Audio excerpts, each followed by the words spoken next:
สนับสนุนโดยยาเม็ดลดกรดอะโมจิน OTC แท็บขนาดบรรจุแผง4เม็ดมีจำหน่ายที่7-11 เท่านั้น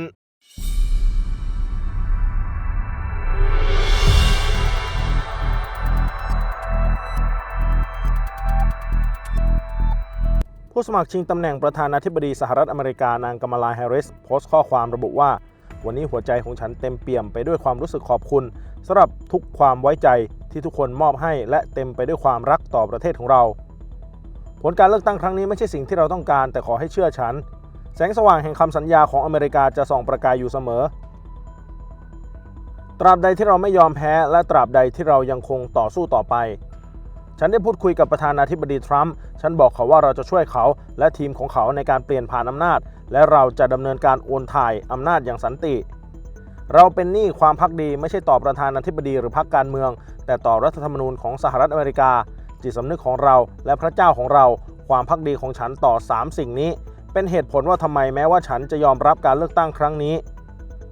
นั่นคือการต่อสู้เพื่อเสรีภาพโอกาสความยุติธรรมและศักดิ์ศรีของทุกคนคือการต่อสู้ที่ฉันจะไม่ยอมแพ้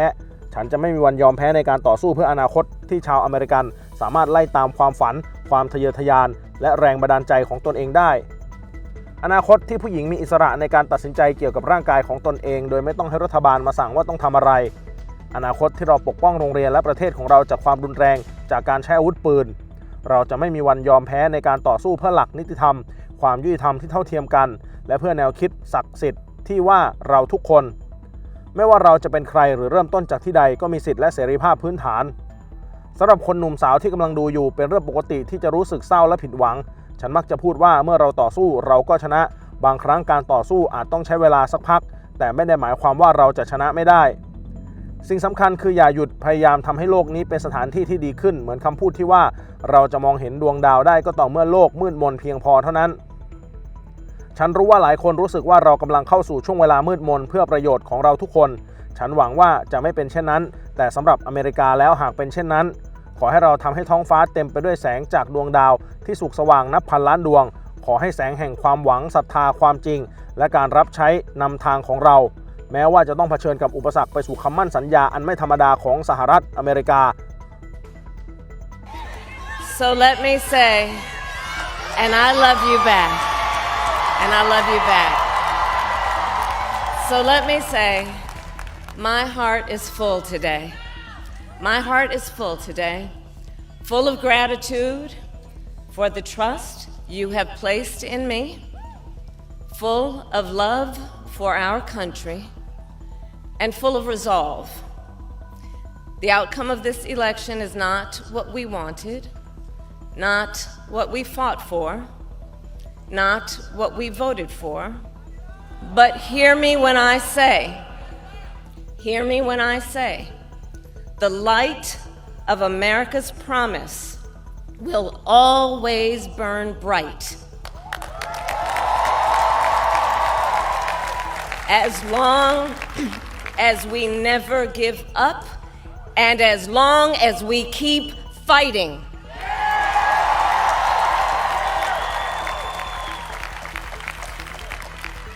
To my beloved Doug and our family, I love you so very much.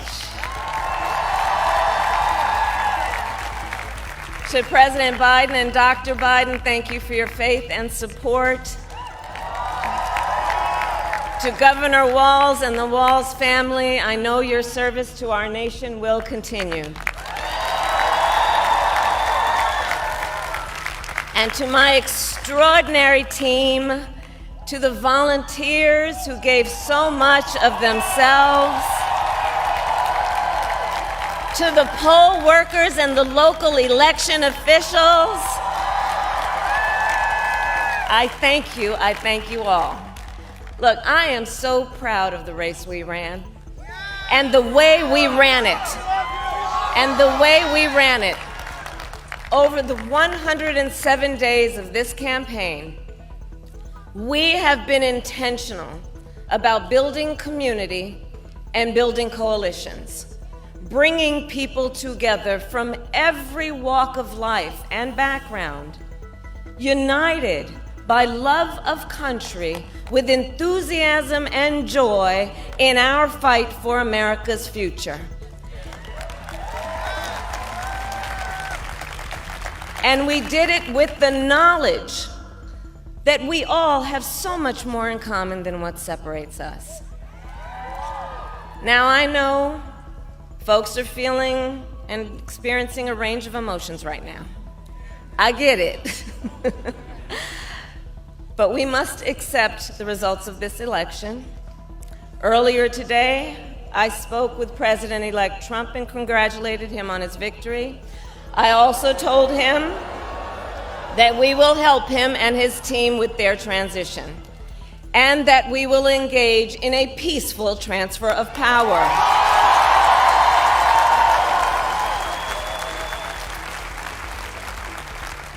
A fundamental principle of American democracy is that when we lose an election, we accept the results. That principle, as much as any other, distinguishes democracy from monarchy or tyranny. And anyone who seeks the public trust must honor it. At the same time, in our nation,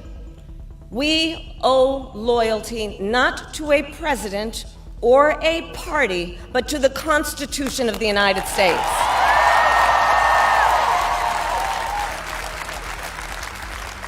And loyalty to our conscience and to our God. My allegiance to all three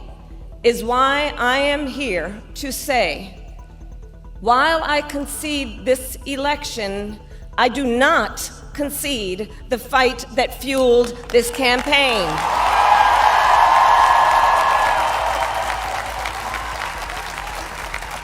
The fight for freedom, for opportunity, for fairness, and the dignity of all people. A fight for the ideals at the heart of our nation, the ideals that reflect America at our best. That is a fight I will never give up.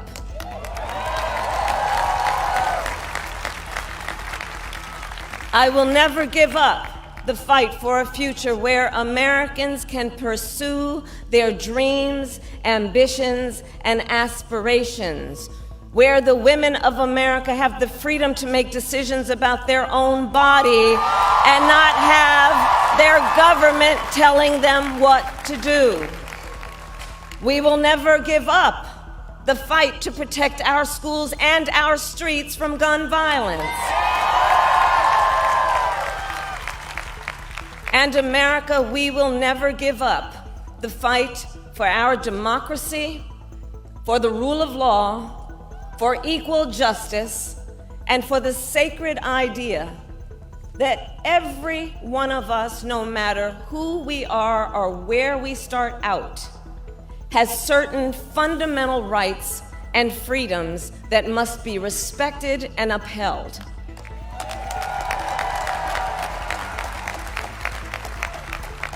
And we will continue to wage this fight in the voting booth, in the courts, and in the public square. And we will also wage it in quieter ways, in how we live our lives, by treating one another with kindness and respect, by looking in the face of a stranger and seeing a neighbor, by always using our strength to lift people up, to fight for the dignity that all people deserve. The fight for our freedom will take hard work, but like I always say, we like hard work. Hard work is good work. Hard work can be joyful work. And the fight for our country is always worth it. It is always worth it.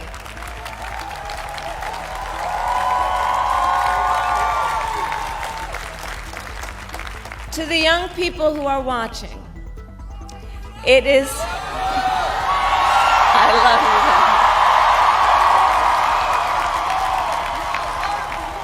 you. To the young people who are watching, it is okay to feel sad and disappointed, but please know it's going to be okay. On the campaign, I would often say, when we fight, we win. But here's the thing. Sometimes the fight takes a while. That doesn't mean we won't win. The important thing is don't ever give up. Don't ever stop trying to make the world a better place. You have power. And don't you ever listen when anyone tells you something is impossible because it has never been done before.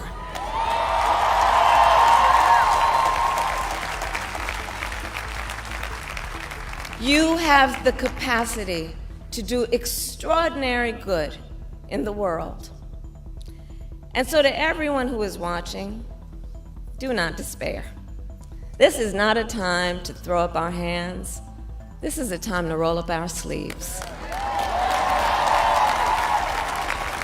This is a time to organize, to mobilize, and to stay engaged for the sake of freedom and justice and the future that we all know we can build together. Look, many of you know I started out as a prosecutor, and throughout my career, I saw people at some of the worst times in their lives. People who had suffered great harm and great pain, and yet found within themselves the strength and the courage and the resolve to take the stand, to take a stand, to fight for justice, to fight for themselves, to fight for others. So let their courage be our inspiration. Let their determination be our charge. And I'll close with this. There's an adage an historian once called a law of history, true of every society across the ages. The adage is, only when it is dark enough can you see the stars. I know many people feel like we are entering a dark time, but for the benefit of us all, I hope that is not the case. But here's the thing, America, if it is, let us fill the sky with the light of a brilliant, brilliant billion of stars. The light of optimism,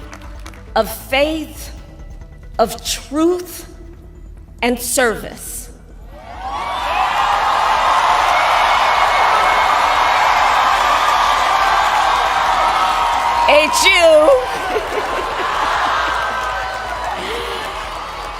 And may that work guide us, even in the face of setbacks, toward the extraordinary promise of the United States of America. I thank you all. May God bless you, and may God bless the United States of America. I thank you all.